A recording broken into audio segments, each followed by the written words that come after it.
Hey, everybody, Pastor Tim here, and I am really privileged to have together now Pastor Warren Stewart Sr. and Warren Stewart Jr. They are related by birth because Warren Stewart Sr. is dad and Warren Jr. is son. And we've had a chance to speak to both of them a few times now, and to have them together and to hear father and son talk about one of the great iconic men in not just in Black history, but all of our history. I'm really excited today to talk about MLK, Martin Luther King Jr., and his impact. I was 10 years old, I think, when he was assassinated. Mm-hmm. And so, I have enough of a consciousness to remember watching it on black and white TV, knowing something significant happened, but not really having enough context as a 10-year-old boy, especially a 10-year-old white boy growing up in a suburb, to really understand. I certainly knew all of the stuff happening with all of the riots happening across the country and even in Minneapolis where I was living, but not a real context for Martin Luther King Jr. until I got to be much older. And what I wanted to talk about today with the two of you is the lasting impact of Martin Luther King Jr. Certainly the issues that he was concerned about became fresh for us once again in 2020. But I don't think that the story of MLK is over. I don't know that all of us really have grappled enough with his story and what he can have to say. And so Warren Stewart Sr., Pastor Stewart, I want to start with you. We have an MLK holiday in Arizona in large part because of your passion to make it happen. We're the only state in the union where the people voted on this, which I think is just fantastic. So tell us why, for you, it was important that we had and have an MLK holiday in 2021. Well, thank you, Pastor Tim, and I'm glad to be on this program with my namesake as well as with you. As George Washington led a revolution for this nation to be birthed in the 18th century, as Abraham Lincoln saved this nation with the Emancipation Proclamation and led in the winning of the Civil War in the 19th century, Martin Luther King Jr. led a revolution, a nonviolent love revolution that saved this nation from its horrendous, inhumane cancer of systemic racism. We still have systemic racism, which is infecting all of us daily. But Martin King's presence was as significant in the 20th century as Lincoln's was in the 19th century and Washington in the 18th century. Did you ever get to see him live or meet him? No, I was a boy when he got assassinated. I think we were in Chicago one time at the same time when that very infamous time he went to lead a march in Chicago, and he said he experienced the worst hostile attack in Chicago than he'd ever experienced down south. I was staying with my aunt in Chicago, but I was still a little boy. I never saw him in person. What was it, and what is it for you that makes him so compelling even to this day? That God used him to lead a revolution that changed this nation. I mean, before Martin King, legalized discrimination was all over this land, all over this country. And his movement, the civil rights movement, and those who worked with him, helped to get this nation to wake up out of the nightmare that it had been for almost 200 years in the 1950s and 1960s. From the reading that I've done as of late, my understanding is that there were different views on how this issue of racism should be attacked. There was the nonviolent approach by Martin Luther King Jr. There were others who said, man, we got to shake things up, however we do that. And it seems like we always come back to Martin Luther King Jr. in the end, that there was something about his approach that stood head and shoulders above maybe other approaches, as important as they might have been. What was it about what he was doing that still connects with us to this day? I throw the baton to the young Warren on that one. All right, let's do that, Warren. So here we are. We're in 2021. You weren't even around, of course, when Martin Luther King was. And you have been an activist and a guy speaking out on these issues now for a while, especially this last year, 2020. How does MLK speak to what we have seen with the murder of George Floyd and others? Well, first of all, thank you for having me on with my dad and everyone. And, it's important. Dr. King's voice it was a prophetic voice to the nation, and any prophet's voice still has a resounding clarion call to it that continues to call us to action and to justice. So even as the injustice anywhere is a threat to justice everywhere is behind me, that is still a relevant issue because systemic racism didn't go anywhere. He helped change legislation and policy and laws, but like he said, there's still no legislation for the heart. So this is still a heart issue that we are fighting for people to see Black lives made in the image of God, just like they wore the signs, "I am a man." That's the same echo of Black Lives Matter. Mm-hmm. And for DACA and for Dreamers and for, the LGBTQ community and for indigenous people, the women that go missing. There's so many issues of injustice and inequality that we will continue to face as a society. So Dr. King just led a spiritual kingdom-filled authority movement and was calling the nation to repentance. And that's what I feel like a lot of people miss. And they don't recognize that this man was anointed by God to do this. And it came from the Black church. It came from a lot of suffering, and God had to use a Black man to do that. Just like he sent Jesus to a young man to save our souls. We would have been, if Jesus came as a woman, if it was Mary to save the world, everybody like, oh, okay, I get that. That's because it's a woman. She's compassionate. But sending Jesus, the son, as a man, like we didn't expect a man to do that. And America didn't expect a Black man to rise to so much power and influence and passion, but it was given by God. He was a God-sent man to change this nation, this world. He has global influence still to this day, and the beloved community is still not realized. And so with prophetic people, they are still important because they gave us a blueprint for the future. Mm-hmm.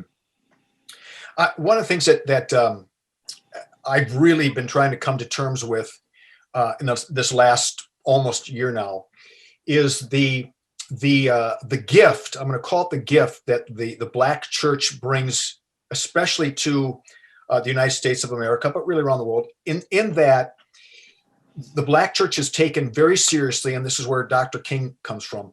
The prophetic voice of the Bible, the prophetic voice of Jesus, that isn't just about me and Jesus and the forgiveness of my sins, as important as that is, right, but that Jesus came to turn systems upside down and to bring justice to our systems that oppress people. I'm going to let both of you speak to that a little bit, because that's a voice that we don't often hear in our white churches, and I'm guilty of that as much as anybody else. And how do you see his message being birthed out of the Bible, out of the church? And you touched on it a little bit, Warren Jr., so we'll stay with you. Talk about that whole emphasis on justice and changing systems that really is a part of the gospel we often miss. Yeah, well, it is, I believe it is the ministry of reconciliation. If we look at it through, if you want to use the Bible, God said that we were all supposed to be ministers of reconciliation, reconciling people to let them know that they have been reconciled to God through Jesus.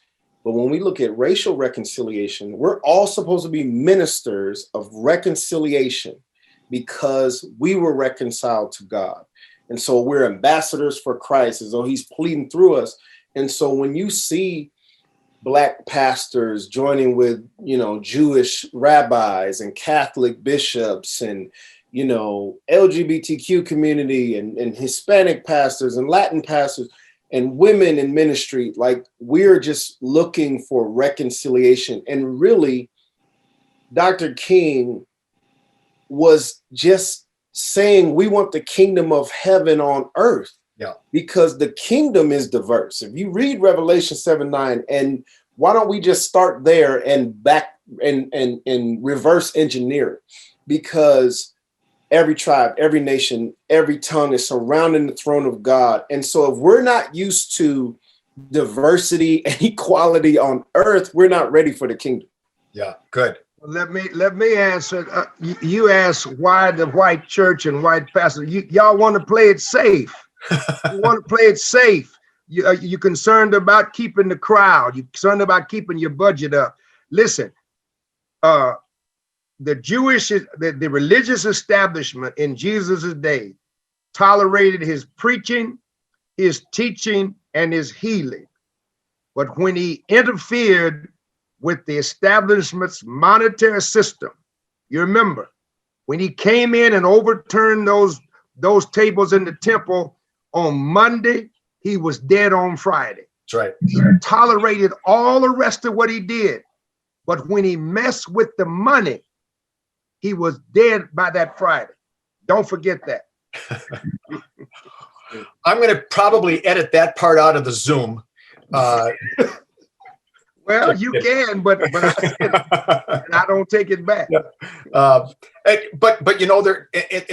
there's a lot of truth to that, in part because and we're diving deep into some things, but as white people, white Christians, we have not had the same kind of experiences that certainly the Black church has been through.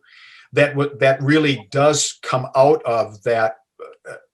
The lack of justice comes out of oppression, and it really does become a gift for us if we're willing to open our eyes to see it, that God has something deeper for us than just me and Jesus all the time.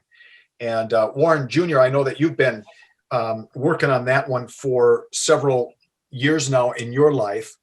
How have you seen, since, say, George Floyd on, what signs of hope do you see right now, if any, in terms of our discussion about race? I see God changing the hearts of men and women. That gives me hope of people who have influence like yourself, or white pastors who are over mega churches who are, finally calling racism out. I don't have a lot of hope because a lot hasn't changed, but I do have a little hope. And I think as long as you have hope, you can be a part of the change. Now, we can't just talk about change. We have to be integral parts of it. And my dad, knowing how much he's worked in things like that, like it can be exhausting because you've been fighting almost all your life. My son has to go through this. This is an intergenerational struggle. And so all we're just trying to say is, do our lives matter as much as yours? Right. Is it worth the monetary risk? Is it worth the relationship risk? Is justice, is Micah 6:8 really important to you to walk out? See, we have orthodoxy where we believe so many high and lofty spiritual things, but we fail at orthopraxy. And it's not just, what Dr. King was talking about. He's talking about the poor people. He's talking about militarism. It's not just race. So I even don't like when people limit Dr. King's scope to just wanting equality for Black people. He didn't want us to go to war. And that's what got him killed. That speaking against the monetary militarism that has made America rich is what got him killed. You can deal with the poor, you can deal with your Black injustice issues, but don't mess with our money, because that's when you really have influence. And like J. Edgar Hoover did not like the Black Messiah, the rise of a Black Messiah, there was always a fear of a Black man like Dr. King to really come into power. And he wanted to run for president on a third party. And he probably could have won. Mm. because America really does, the true heart of Americans that want diversity and justice do want someone like Dr. King Yep. to lead us into a better promised land, as he would say. He may not get there with us, and he didn't, but and we're not stopping because we had a Black president. It's so many facets, and it's a long journey. It's a marathon. You have to be willing to commit to it. Commit to what the Bible calls us to commit to be there for the poor, the widow, the orphan, those the oppressed, those who, what Jesus said, I came to preach the gospel to. The Spirit of the Lord is upon me to set the captives free, to open blind eyes and deaf ears. And sometimes those blind eye and deaf ears are sitting right on our pew. Yeah. And sometimes they're in our pulpits. And they need to open their eyes. And I plead guilty to that in many ways. One of the things, Pastor Stewart Sr., that I've appreciated about Martin Luther King and the little bit that I've done was his concern was certainly for Black Americans and racial equality, but he had a concern really for humanity, and recognized that even for those of us who are white and privileged, that as long as we continued to live in an oppressive society, we were also being harmed by that. And so he was really speaking for all of us. And I think that made his voice really quite unique for those who are willing to hear. And did you hear some of the same things from him? Sure. And the mistake that people have made over the years is to say that Dr. King lived, preached, taught, and died for a colorblind society. That is not true. Right. He lived, died, and preached for a color inclusive. Yeah. A color blind says, don't see me as I am, just see me invisible. And Dr. King didn't. God made color. God created us the way he created us. And so color blindness denies one's humanness based on color. So Dr. King was advocating a color inclusive. I don't have to be white to be equal. I can be my brown, Black skin and be equal to anybody else simply because I'm made in the image and likeness of God. And that's why I cringe when I hear people talk about Dr. King fought for a colorblind society. That is that's fake news. and that's well said. Wow. So Dr. Warren Stewart Sr., Yes. as you and I are of a kind of a certain age, what are some of your, looking back now, you helped bring about Martin Luther King holiday here. What are some of your hopes and dreams for the next 4 to 5 years coming out of all of these things that we've just seen? Well, I mean, I hope that the national trauma that we experienced when we saw George Floyd executed publicly by police officers for 8 minutes and 46 seconds, I hope that doesn't wear off. I mean, that shook the very foundation. I mean, I've had people from corporate CEOs on down or on up who were shaken by that. And I've been meeting with them over the last several months, trying to get criminal justice reform, trying to get affordable housing, trying to get public education equity. So I pray that what happened from Dr. George Floyd's death, the trauma will not wear off, that we go back to business as usual. And you said something at the beginning of this presentation, and in all the respect, you said if George Floyd's death, used the word, the adjective fresh. Mm-hmm. It might have been fresh for you. Right. It wasn't fresh for people of color. We've been dealing with that.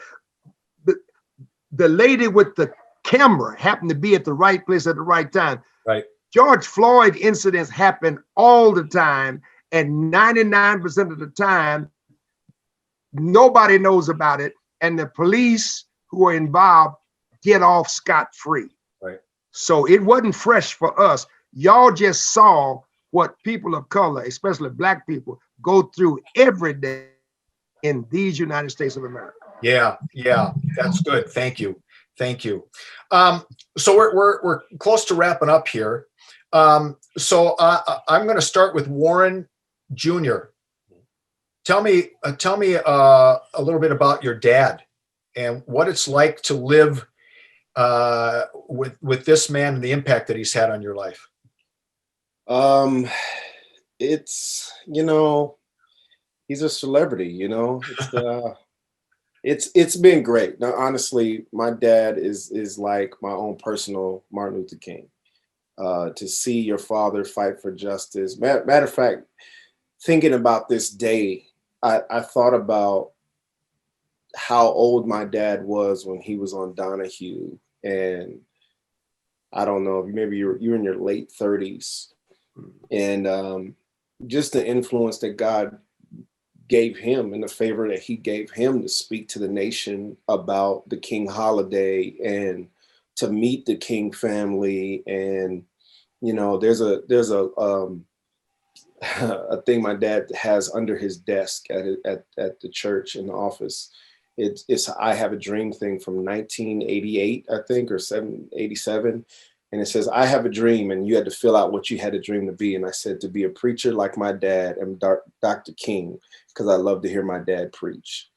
So I'm thankful. A lot of people wish they had my dad. And I look like him, I sound like him, and I'm named after him. So I'm going to carry this legacy of Jesus and justice because that was instilled in me. And being unashamed to be of the gospel and unapologetically Black. The one thing we established before we went live is that you are nowhere near the dapper dresser that your dad is. No, I'm comfortable. I don't have a lot of suits and ties like he does. No, and actually, I talk to a different generation though. And actually, your dad's sort of dressed down. He's wearing a necktie rather than that really fancy bow tie.